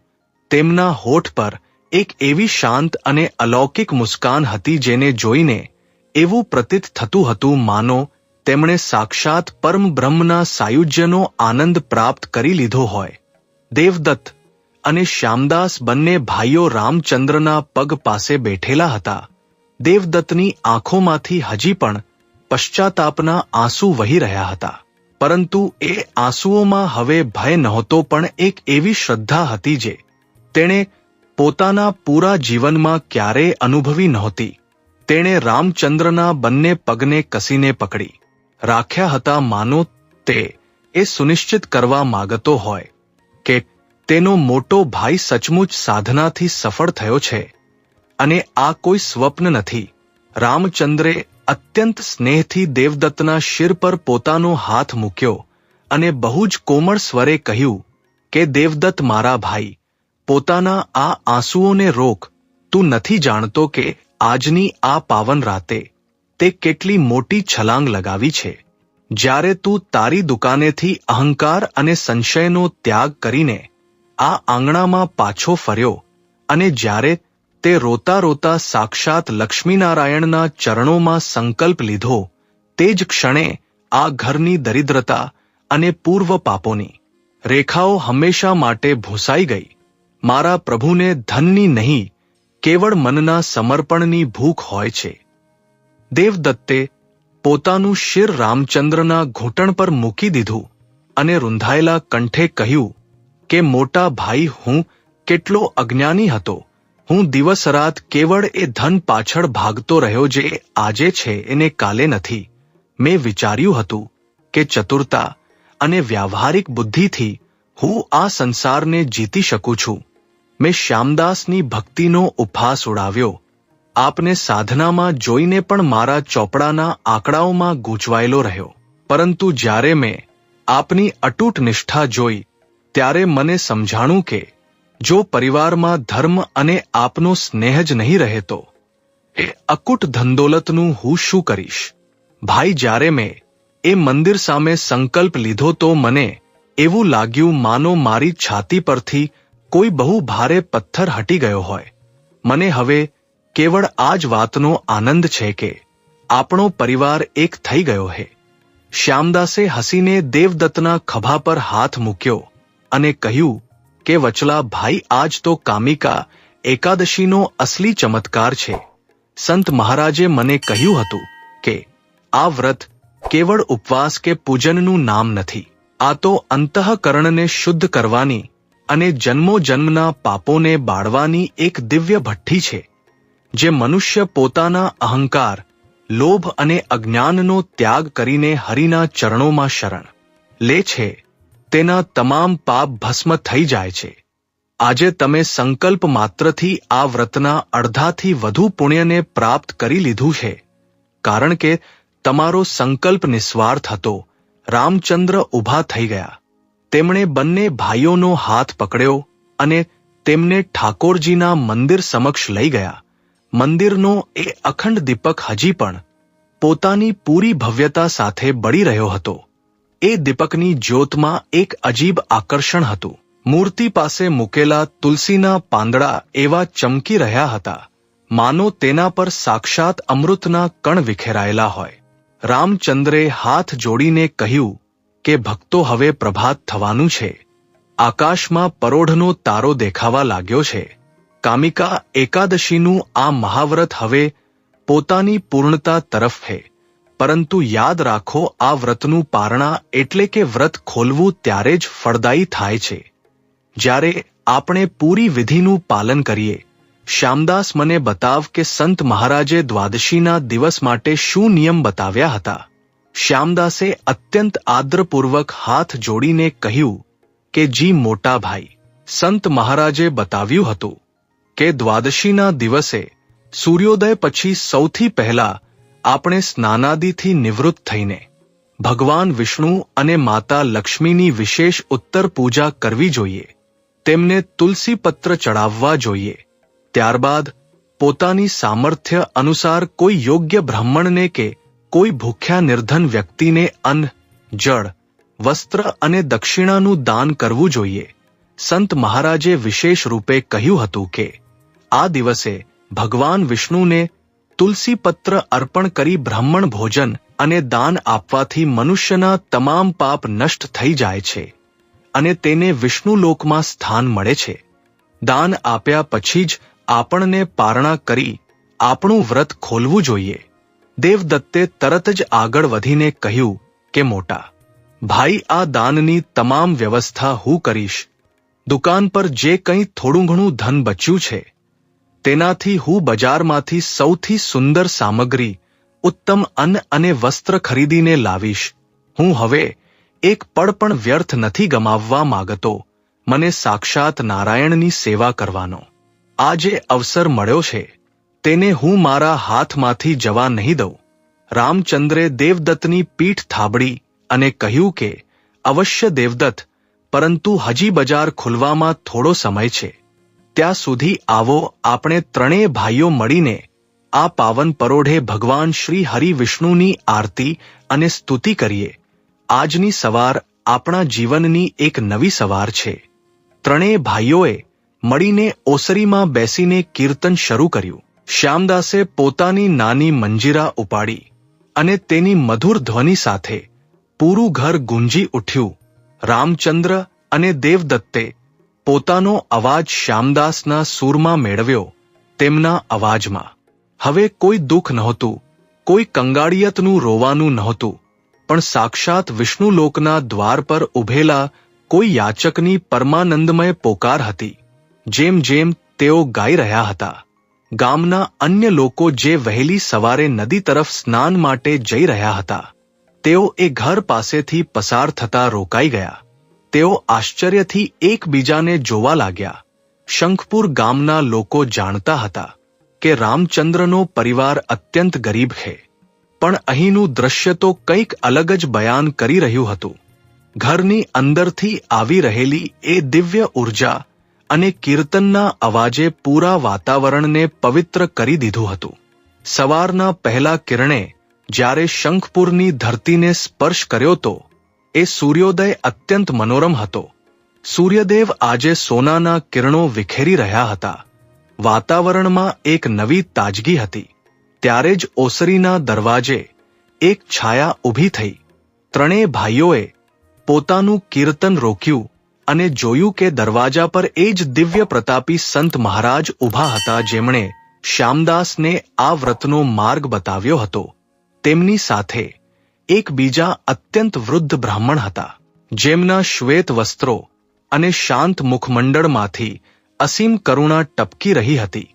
સંત મહારાજને જોઈને ત્રણેય ભાઈઓ તરત જ તેમના ચરણોમાં સાષ્ટાંગ દંડવત પડી ગયા. શ્યામદાસે સંતના પગ પકડ્યા અને કહ્યું કે હે ગુરુદેવ, આપની કૃપાથી આપણા જીવનની આ નૌકા પાર થઈ ગઈ. આપના બતાવેલા માર્ગે મારા ભાઈઓને એક કરી દીધા. સંત મહારાજે અત્યંત મંદ મુસ્કાન સાથે ત્રણેય ભાઈઓને ઊભા કર્યા અને કહ્યું કે વત્સ, હું તો કેવળ એક માધ્યમ હતો. અસલી પુરુષાર્થ અને ભક્તિ તો તારા ત્રણેયની છે. વિશેષ રૂપે દેવદત્ત, તારી આ આંતરિક જાગૃતિને જોઈને સાક્ષાત નારાયણ અત્યંત પ્રસન્ન થયા છે. જે મનુષ્ય પોતાની ભૂલને સ્વીકાર કરીને ધર્મના માર્ગ પર પાછો ફરે છે, તે ઈશ્વરને સૌથી પ્રિય હોય છે. દેવદત્તે હાથ જોડીને શિર નમાવીને કહ્યું કે હે મહાત્મન, હું આપના ચરણોમાં ક્ષમા પ્રાર્થી છું. મેં આપની વાતોનો અનાદર કર્યો હતો. કૃપા કરીને મને આશીર્વાદ આપો કે મારી બુદ્ધિ સદા આ જ રીતે પ્રભુના ચરણોમાં લાગેલી રહે. ગુરુદેવ, આજે દ્વાદશી છે અને અમે આપના અને આ પૂજનીય બ્રહ્મણદેવના સમક્ષ પોતાના વ્રતનું પારણા કરવા માગીએ છીએ. અમારી જે પણ તૂટેલી ફૂટેલી વ્યવસ્થા છે તેને સ્વીકાર કરો. સંત મહારાજે પોતાની સાથે આવેલા વૃદ્ધ બ્રાહ્મણ તરફ જોયું અને કહ્યું કે દેવદત્ત, આ જે બ્રહ્મણદેવ મારી સાથે આવ્યા છે, આ બહુ દૂરથી આવ્યા છે. શું તું તેમને ઉત્તમ અન્ન, જળ અને દક્ષિણાનું દાન આપીને તેમના આશીર્વાદ પ્રાપ્ત કરવા માગીશ? આ તો મારું પરમ સૌભાગ્ય હશે ગુરુદેવ. દેવદત્તે અત્યંત ઉત્સાહથી કહ્યું. તે તરત જ રસોડા તરફ ભાગ્યો અને શુદ્ધ જળ, તુલસી પત્ર તથા ભોજનની થાળી લઈ આવ્યો. તેણે બ્રાહ્મણદેવના ચરણ ધોયા અને પછી તેમને એક ઊંચા આસન પર બેસાડીને પૂરા આદર સાથે ભોજન અર્પણ કર્યું. વૃદ્ધ બ્રાહ્મણે જેવું જ એ ભોજન અને જળ ગ્રહણ કર્યું, તેમના ચહેરા પર એક અસીમ તૃપ્તિના ભાવ આવી ગયા. તેમણે રામચંદ્ર, દેવદત્ત અને શ્યામદાસ તરફ જોઈને પોતાનો જમણો હાથ ઊંચો કર્યો અને અત્યંત ગંભીર ગુંજતા અવાજમાં કહ્યું કે અખંડ સૌભાગ્યવતી ધનધાન્ય સમૃદ્ધિ મસ્તુ. હે શ્રેષ્ઠ ભાઈઓ, તમારી આ નિસ્વાર્થ સેવા, કામિકા એકાદશીની આ અસીમ સાધના અને અંત સમયે બતાવેલા આ અખંડ ભાઈચારાથી સાક્ષાત લક્ષ્મીનારાયણ અત્યંત પ્રસન્ન થયા છે. જે ભક્ત શ્રદ્ધાપૂર્વક કામિકા એકાદશીનું વ્રત કરે છે અને વિષ્ણુ ભગવાનનું તુલસી પત્ર વડે પૂજન કરી બ્રાહ્મણ સેવા કરે છે, તેના જન્મોજન્મના તમામ પાપો, બ્રહ્મહત્યા જેવા દોષ પણ નષ્ટ થઈ જાય છે અને તેના ભંડાર ક્યારેય ખાલી નથી રહેતા. તમારા ઘરની દરિદ્રતા અને પાપતાપ આજે આ જ ક્ષણે સમાપ્ત થાય છે. જેવા જ એ વૃદ્ધ બ્રાહ્મણના મુખેથી આ શબ્દો નીકળ્યા, એ ઓસરીની અંદરની રોશની એટલી તેજ થઈ ગઈ કે ત્રણેય ભાઈઓને પોતાની આંખો બંધ કરવી પડી. જ્યારે તેમણે થોડી પળો પછી પોતાની આંખો ખોલી તો ત્યાં ન તો એ સંત મહારાજ હતા અને ન તો એ વૃદ્ધ બ્રાહ્મણ. ઓસરીની એ જગ્યા પર કેવળ તુલસીના પાંદડાઓની એક વર્ષા થઈ હતી અને હવામાં એક અલૌકિક શંખનાદની ધ્વનિ ગુંજી રહી હતી. ત્રણેય ભાઈઓ મંત્રમુગ્ધ થઈને એકબીજાનું મોં જોવા લાગ્યા. શ્યામદાસ બૂમ પાડી ઉઠ્યો કે મોટા ભાઈ, વચલા ભાઈ, એ કોઈ સાધારણ બ્રાહ્મણ અને સંત નહોતા. સાક્ષાત પ્રભુ નારાયણ અને માતા લક્ષ્મી આપણી પરીક્ષા લેવા અને આપણને આશીર્વાદ આપવા સ્વયં આ દરિદ્ર કુટિયામાં આવ્યા હતા. જુઓ, તેમણે આપણું દાન સ્વીકાર કરી લીધું. પ્રિય શ્રોતાગણ, સાક્ષાત લક્ષ્મીનારાયણના એ અદૃશ્ય પરંતુ પૂરી રીતે જીવંત આશીર્વાદ પછી શંખપુર ગામના એ નાના ઘરનું પૂરું વાતાવરણ જ બદલાઈ ચૂક્યું હતું. ત્રણેય ભાઈઓ રામચંદ્ર, દેવદત્ત અને શ્યામદાસ એ જગ્યા પર સ્તબ્ધ ઊભા હતા, જ્યાં થોડી ક્ષણો પહેલા એ બંને દિવ્ય વિભૂતિઓ બિરાજમાન હતી. ભૂમિ પર વિખેરાયેલા એ તુલસી પત્રની મહક એટલી તીવ્ર અને મનોહર હતી કે એવું પ્રતીત થતું હતું માનો પૂરું ઘર કોઈ પવિત્ર મંદિરના ગર્ભગૃહમાં પરિવર્તિત થઈ ગયું હોય. હવામાં હજી પણ એક મધ્યમ શંખધ્વનિ અવશિષ્ટ હતી જે ધીમે ધીમે આકાશની અનંત ઊંડાઈઓમાં વિલીન થઈ રહી હતી. દેવદત્ત જે પોતાની વ્યાવહારિક બુદ્ધિ અને ચતુરતા પર સદા ઘમંડ કરતો હતો, તે આજે પૂરી રીતે બદલાઈ ચૂક્યો હતો. તેણે ભૂમિ પર પડેલા એ તુલસીદળને અત્યંત શ્રદ્ધા સાથે ઉપાડ્યા અને પોતાના મસ્તક તથા બંને આંખોએ લગાવ્યા. તેની આંખોમાંથી વહેતા અશ્રુ હવે પશ્ચાતાપના નહીં પણ પરમ આનંદ અને કૃતજ્ઞતાના હતા. તેણે રામચંદ્ર તરફ જોયું અને ગદગદ કંઠે કહ્યું કે મોટા ભાઈ, આજે મારી આંખો સચમુચ ખુલી ગઈ છે. મેં જીવનભર કેવળ એ જ ધનને સત્ય માન્યું જેને હાથથી સ્પર્શી શકાય છે, જેને તિજોરીઓમાં બંધ કરી શકાય છે. પરંતુ આજે મને સમજાણું કે અસલી ધન તો ઈશ્વરની એ કૃપા છે જે મનુષ્યના તમામ દુઃખો અને પાપોને એક ક્ષણમાં વિલીન કરી દે છે. ભાઈ કામિકા, એકાદશીનું આ વ્રત મારા જીવનનો ટર્નિંગ પોઈન્ટ બની ગયું છે. રામચંદ્રે દેવદત્તને ગળે લગાવી લીધો અને કહ્યું કે મારા ભાઈ, જ્યારે મનુષ્યનો અહંકાર તૂટે છે ત્યારે જ તેના ભીતરમાં સાચા જ્ઞાનનો ઉદય થાય છે. તે જે શ્રદ્ધાથી પ્રભુના ચરણોમાં આત્મસમર્પણ કર્યું તે જ પ્રભુને સૌથી વધુ વહાલું લાગ્યું. આવો હવે આપણે આપણા ઘરની અંદર જઈએ અને જોઈએ કે આપણા ઠાકોરજીએ આપણા માટે શું લીલા રચી છે. ત્રણેય ભાઈઓ જ્યારે ઓસરીમાંથી ઉઠીને પોતાના ઘરની અંદર મુખ્ય રૂમ તરફ આગળ વધ્યા તો ત્યાંનું દ્રશ્ય જોઈને તેમના પગ તળેથી જમીન સરકી ગઈ. એ રૂમ જે કાલ સુધી કંગાળિયત અને દરિદ્રતાની ગવાહી આપતો હતો, જ્યાં તૂટેલી માટીની દિવાલો અને ફાટેલા કોથળા પથરાયેલા રહેતા હતા, તે આજે પૂરી રીતે બદલાઈ ચૂક્યો હતો. ઘરની માટીની દિવાલો અચાનક પાકી, સુંદર અને શ્વેત સંગમરબરની જેમ ચમકી રહી હતી. રૂમના એક ખૂણામાં મૂકેલી એ જૂની જર્જરિત લાકડાની તિજોરી જે હંમેશા ખાલી રહેતી હતી અને જેમાં કેવળ દેવાના ફાટેલા કાગળો પડ્યા રહેતા હતા, તે આજે પૂરી રીતે ખુલ્લી હતી. શ્યામદાસે આશ્ચર્યથી બૂમ પાડતા કહ્યું કે વચલાભાઈ, મોટા ભાઈ, જરા જુઓ તો ખરા. દેવદત્ત અને રામચંદ્રે જેવી એ તિજોરીની અંદર નજર નાખી, તેમની આંખો ફાટેલીને ફાટેલી રહી ગઈ. એ તિજોરી ઉપર સુધી સોનાની ચમચમાતી મહોરો, અણમોલ હીરા, પન્ના અને જવાહરાતોથી લબાબ ભરેલી હતી. સોનાની એ મહોરો પર સાક્ષાત માતા લક્ષ્મી અને ભગવાન વિષ્ણુની આકૃતિ અંકિત હતી, જેનામાંથી એક દિવ્ય પ્રકાશ નીકળી રહ્યો હતો. કેવળ એટલું જ નહીં, રસોડા તરફ જ્યારે તેઓ ગયા તો તેમણે જોયું કે જ્યાં અનાજનો એક દાણો પણ મુશ્કેલીથી મળતો હતો, ત્યાં આજે મોટા મોટા પિત્તળના વાસણોમાં ઉત્તમ કોટીનું અન્ન, ચોખા, દાળ, ઘી અને સાકર આ પ્રકારે ભરેલા હતા કે જાણે કેટલાક જન્મો સુધી પણ તે સમાપ્ત ન થઈ શકે. ઘરનો ખૂણે ખૂણો ઐશ્વર્ય અને સંપન્નતાથી દમકી રહ્યો હતો. આ કોઈ સાધારણ ધન નહોતું.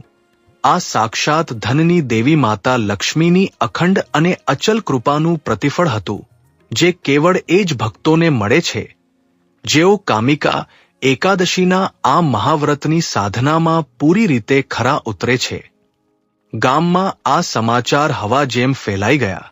શંખપુરના નિવાસીઓ જે કાલ સુધી રામચંદ્રના પરિવારને અત્યંત નિર્ધન અને અસહાય સમજતા હતા, તેઓ દોડતા તેમના ઘર તરફ આવવા લાગ્યા.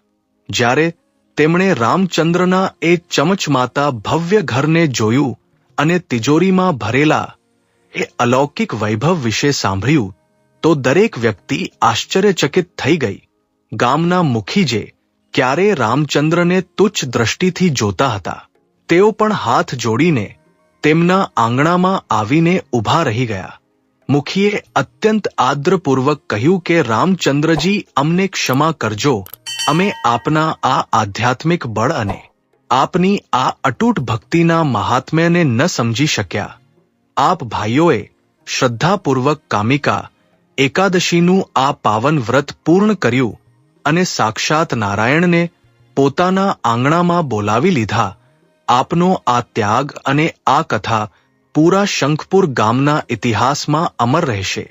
રામચંદ્રે અત્યંત નમ્રતા સાથે મુખી અને ગામલોકો સામે હાથ જોડ્યા. આ અકૂટ ધનદોલત અને સમાજમાં અચાનક મળેલા આ સન્માન પછી પણ રામચંદ્રના સ્વભાવમાં રતિભર પણ ઘમંડ નહોતો આવ્યો. તેણે કહ્યું કે હે ગ્રામવાસીઓ, આ વૈભવ, આ ધન અને આ મહેલ મારો નથી. આ તો મારા પ્રભુ નારાયણ અને માતા લક્ષ્મીની અસીમ કરુણાનો પ્રસાદ છે. અને સાંભળો, આ ચમત્કાર પાછળ કેવળ મારો કે શ્યામદાસનો પ્રયાસ નથી, પણ મારા વચલા ભાઈ દેવદત્તનો એ અખંડ સંકલ્પ છે, જે તેણે રાત્રિના સમયે પૂરી શ્રદ્ધાથી લીધો હતો. આ વ્રતનો સંદેશ એ જ છે કે જ્યાં સુધી પરિવારમાં એકતા, પ્રેમ અને ઈશ્વર પ્રત્યે સંપૂર્ણ સમર્પણ ન હોય, ત્યાં સુધી કોઈ પણ સાધના પૂર્ણ નથી થતી. દેવદત્તે આગળ વધીને ગામલોકોને કહ્યું કે હા ભાઈઓ, હું આ વાતનો સાક્ષાત પ્રમાણ છું કે ઈશ્વરની શક્તિ અને તેમના વ્રતોનું મહાત્મ્ય વ્યાવહારિક બુદ્ધિથી બહુ ઉપર છે. મેં મારી પૂરી જિંદગી પૈસાનો હિસાબ લગાવવામાં વિતાવી દીધી, પણ જે શાંતિ અને જે સમૃદ્ધિ મને આ કામિકા એકાદશીના વ્રત અને ઈશ્વર પ્રત્યે આત્મસમર્પણથી મળી છે, તે મને સંસારના કોઈ ચોપડામાં નથી મળી. હું આપ સૌને અનુરોધ કરું છું કે જીવનમાં ભલે ગમે તેટલી વિષમ પરિસ્થિતિઓ આવે, ભગવાન વિષ્ણુ અને માતા લક્ષ્મીનો શરણ ક્યારે ન છોડતા અને અષાઢ માસની આ પાવન કામિકા એકાદશીના વ્રતને પોતાના જીવનનો હિસ્સો અવશ્ય બનાવજો. શ્યામદાસે ઠાકોરજીની એ મૂર્તિ સામે બેસીને, જે હવે એક સુંદર સોનાના સિંહાસન પર બિરાજમાન હતી, પોતાની મંજીરા ઉપાડી અને એકવાર ફરીથી પૂરા ભક્તિભાવથી પ્રભુનું ભજન ગાવાનું શરૂ કર્યું. આ વખતે તેની સાથે ન કેવળ તેના બંને ભાઈઓ પણ પૂરા શંખપુર ગામના લોકો સૂરમાં સૂર મેળવીને ગાવા લાગ્યા. પૂરું ગામ સાક્ષાત વૈકુંઠ ધામની જેમ પ્રતીત થઈ રહ્યું હતું, જ્યાંથી દરિદ્રતા, દુઃખ, ક્લેશ અને પાપો હંમેશા માટે વિદાય લઈ ચૂક્યા હતા. રામચંદ્ર, દેવદત્ત અને શ્યામદાસે એ ધનનો ઉપયોગ પોતાના વૈભવ માટે ન કર્યો.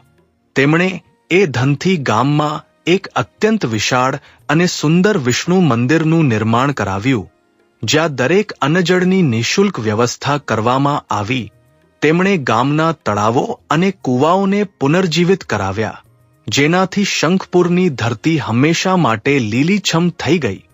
ત્રણેય ભાઈઓનું જીવન હવે પૂરી રીતે પરોપકાર અને હરિભક્તિમાં વીતવા લાગ્યું. પ્રિય શ્રોતાગણ, શંખપુર ગામના રામચંદ્ર, દેવદત્ત અને શ્યામદાસની આ કથા આપણને ભાવ વિભોર જ નથી કરતી, પણ આપણા અંતર્મનને ઢંઢોળીને એ શીખવે છે કે સાચી ભક્તિ અને પરિવારની એકતામાં કેટલી અસીમ શક્તિ હોય છે. કામિકા એકાદશીનું આ મહાવ્રત કેવળ એક દિવસ ઉપવાસ કરવાનું અનુષ્ઠાન નથી. આ તો જન્મોજન્મના પાપોમાંથી મુક્તિ મેળવીને સાક્ષાત પરમાત્મા સાથે જોડવાનું એક અલૌકિક સોપાન છે. આવો કથાના આ અંતિમ ભાગમાં આપણે વિસ્તારથી જાણીએ કે આ પરમ કલ્યાણકારી કામિકા એકાદશી વ્રતના મુખ્ય નિયમો શું છે અને તેનું પારણા કઈ રીતે કરવું જોઈએ, જેથી તમારા જીવનમાં પણ દુઃખોનો અંત થાય અને સુખ સમૃદ્ધિનો વાસ થાય. આ વ્રતની શરૂઆત દશમી તિથિની રાત્રિથી જ થઈ જાય છે. દશમીની રાતે સાત્વિક ભોજન ગ્રહણ કરો અને મનમાં કોઈના પ્રત્યે ઈર્ષ્યા, ક્રોધ કે દ્વેષની ભાવના ન લાવો. એકાદશીના દિવસે સવારે બ્રહ્મ મુહૂર્ત તમાં ઉઠીને સ્નાનાદિ કરીને પીળા વસ્ત્રો ધારણ કરો અને ભગવાન વિષ્ણુ તથા માતા લક્ષ્મી સમક્ષ દીપ પ્રજ્વલિત કરી વ્રતનો અતૂટ સંકલ્પ લો. આ દિવસે ભગવાન શ્રી હરિ વિષ્ણુને તાજા તુલસી પત્ર અર્પણ કરવાનું વિશેષ ફળ બતાવવામાં આવ્યું છે. શાસ્ત્રો અનુસાર તુલસી પત્ર વડે પૂજન કરવાથી ભગવાન વિષ્ણુ અત્યંત પ્રસન્ન થાય છે. એકાદશીની પૂરી રાત જાગરણ કરવું અત્યંત શુભ માનવામાં આવ્યું છે. સાધકે જોઈએ કે તે રાતના ચારેય પ્રહરોમાં ભગવાન શ્રી હરિ વિષ્ણુના ઓમ નમો ભગવતે વાસુદેવાય મહામંત્રનો જાપ કરે, વિષ્ણુ સહસ્રનામનો પાઠ કરે અને માતા લક્ષ્મીની સ્તુતિ કરે, જેવા કે દેવદત્તના જીવનમાં થયું. જ્યારે મનુષ્ય પોતાના અહંકારનો ત્યાગ કરીને પ્રભુના ચરણોમાં સમર્પિત થાય છે તો તેની તમામ મનોકામનાઓ પૂરી થાય છે. દ્વાદશીના દિવસે સવારે પુનઃ સ્નાન કરીને ભગવાનની ઉત્તર પૂજા કરો. ત્યારબાદ કોઈ યોગ્ય બ્રાહ્મણ કે જરૂરિયાતમંદને અન્ન, જળ, વસ્ત્ર અને દક્ષિણાનું દાન અવશ્ય કરો. દાન આપ્યા પછી જ જળ અન્ન ગ્રહણ કરી પોતાનું વ્રત ખોલો. પ્રિય શ્રોતાગણ, આ કથાના માધ્યમથી સાક્ષાત લક્ષ્મીનારાયણે આપણને એ સંદેશ આપ્યો છે કે ધન અને પુરુષાર્થ જીવન માટે આવશ્યક અવશ્ય છે, પરંતુ જ્યાં સુધી આપણા કર્મોમાં ધર્મ, મનમાં સંતોષ અને ઈશ્વર પ્રત્યે અતૂટ વિશ્વાસ નહીં હોય ત્યાં સુધી આપણી તિજોરીઓ ભલે ગમે તેટલી ભરાઈ જાય, આપણું મન સદા દરિદ્ર જ રહેશે. રામચંદ્રનો સંતોષ, શ્યામદાસની નિશ્ચળ ભક્તિ અને અંત સમયે દેવદત્તનો નિસ્વાર્થ ત્યાગ તથા ભાઈચારા પ્રત્યે સમર્પણ, આ જ એ ગુણો હે જે સાક્ષાત નારાયણને વૈકુંઠમાંથી ધરતી પર ખેંચી લાવે છે. જ્યારે એક પરિવારના લોકો વિપત્તિના સમયે એકબીજાનો હાથ થામીને ધર્મના માર્ગ પર ચાલે છે તો સ્વયં વિધાતાને પણ તેમના ભાગ્યની રેખાઓ બદલવી પડે છે. જે પણ ભક્ત આ પાવન કામિકા એકાદશીની કથાને પૂરી શ્રદ્ધા, એકાગ્રતા અને વિશ્વાસ સાથે શરૂઆતથી અંત સુધી સાંભળે છે, તેના જીવનમાંથી દરિદ્રતા, ગૃહક્લેશ, માનસિક તણાવ, પૂર્વજન્મના પાપ અને શારીરિક બીમારીઓ હંમેશા માટે સમાપ્ત થઈ જાય છે. માતા લક્ષ્મી તેના ઘરમાં અચલ રૂપે નિવાસ કરે છે અને ભગવાન શ્રી હરિ વિષ્ણુ અંત સમયે તેને પોતાના પરમધામ એટલે કે વૈકુંઠમાં સ્થાન પ્રદાન કરે છે. તો આવો કથાની સમાપતિ પર પોતાના બંને હાથ જોડીને પોતાના શીશને સાક્ષાત લક્ષ્મીનારાયણના ચરણોમાં નમાવતા પ્રેમથી જયકારો લગાવીએ છીએ. બોલો લક્ષ્મી નારાયણ ભગવાનની જય, સત્ય સનાતન ધર્મની જય, તમામ એકાદશી માતાઓની જય. મારા પ્રિય શ્રોતાગણ, આશા છે કે શંખપુરના 3 ભાઈઓની આ મર્મસ્પર્શી અને ચમત્કારી કામિકા એકાદશી વ્રત કથા તમારા હૃદયની ઊંડાઈઓને સ્પર્શી ગઈ હશે. આ કથા સાંભળવાથી જો તમારા મનને અસીમ શાંતિ અને સકારાત્મક ઉર્જા મળી હોય તો પોતાની ભક્તિને પ્રગટ કરવામાં સંકોચ ન કરો. આ પરમ કલ્યાણકારી વિડીયોને અત્યારે જ આ ક્ષણે લાઈક કરો અને પોતાના મિત્રો, સગા સંબંધીઓ તથા પરિવારના સભ્યો સાથે વધુમાં વધુ શેર કરો જેથી તેઓ પણ આ દિવ્ય કથાનો પુણ્ય લાભ પ્રાપ્ત કરી શકે. જો તમે અમારી ચેનલ ડિવાઇન રહસ્ય પર નવા છો તો નીચે આપેલા લાલ રંગના સબસ્ક્રાઇબ બટનને દબાવીને ચેનલને અત્યારે જ સબસ્ક્રાઇબ કરી લો અને પાસે જ બનેલા બેલ આઇકનને દબાવવાનું ન ભૂલતા જેથી ભવિષ્યમાં આવનારી આવી જ અલૌકિક અને મંગળકારી કથાઓ સૌથી પહેલા તમારા સુધી પહોંચી શકે. ભગવાન વિષ્ણુ અને માતા લક્ષ્મીના ચરણોમાં પોતાની હાજરી લગાવવા માટે અત્યારે કમેન્ટ બોક્સમાં પૂરી શ્રદ્ધા સાથે જય શ્રી હરિ વિષ્ણુ માતા લક્ષ્મી નમઃ અવશ્ય લખો. તમારો એક નાનો કમેન્ટ સાક્ષાત નારાયણના દરબારમાં તમારી અતૂટ ભક્તિનો સાક્ષી બનશે. ભગવાન શ્રી હરિ વિષ્ણુ અને જગતજનની માતા લક્ષ્મી આપ સૌના જીવનમાં સુખ, શાંતિ, સમૃદ્ધિ અને ઉત્તમ સ્વાસ્થ્ય પ્રદાન કરે. આ જ મંગળ કામના સાથે હું આપની વિદા લઉં છું. જલ્દી જ મળીશું એક નવી પાવન અને ચમત્કારી કથા સાથે. કેવળ તમારી પોતાની પસંદગીની ચેનલ ડિવાઇન રહસ્ય પર. ત્યાં સુધી જય શ્રી કૃષ્ણ. ઓમ નમો ભગવતે વાસુદેવાય.